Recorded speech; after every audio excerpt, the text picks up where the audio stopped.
I talked right at this thing.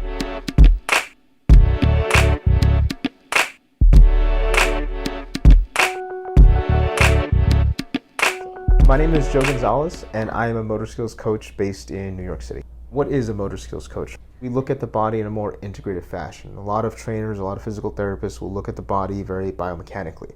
And what we do instead is we teach people how to sense their body more appropriately. Telling you how to articulate your foot, we're showing you what your bones should feel like when they're in a certain position. And then you're supposed to hold on to these pieces as you execute different movements. The first thing to understand is that there is no such thing as perfect posture. It's a myth. It's this imaginary dragon that we're all chasing. What do we know about posture? What do we know? What would we categorize as good posture?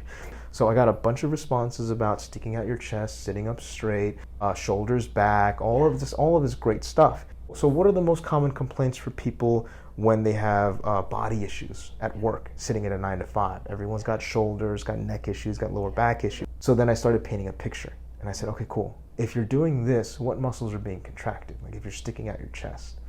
Lumbar musculature is getting contracted because you're extending your spine, right? So everyone talks about chronic back pain or chronic tension. Well, if you're always extending your spine, people are starting to see the correlation between these two things.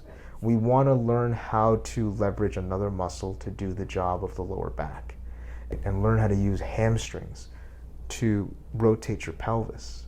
You don't have to arch your back and you can still be tall. You're just not sticking yourself out forward.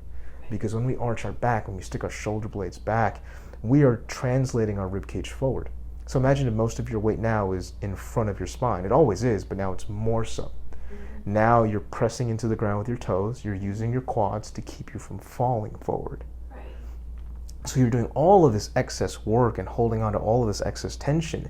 And we're trying to figure out, well, why do I round my shoulders? Why do I slouch? Why is my back tight? Why are my hamstrings tight? It's like, it's all related.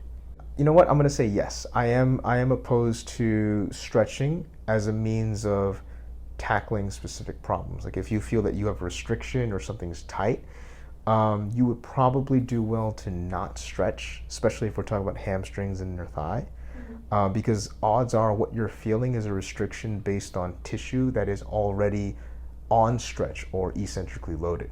So you feel a restriction, you feel a tightness, but you don't know if it's actually like shortened and tight or if it's lengthened and has tension.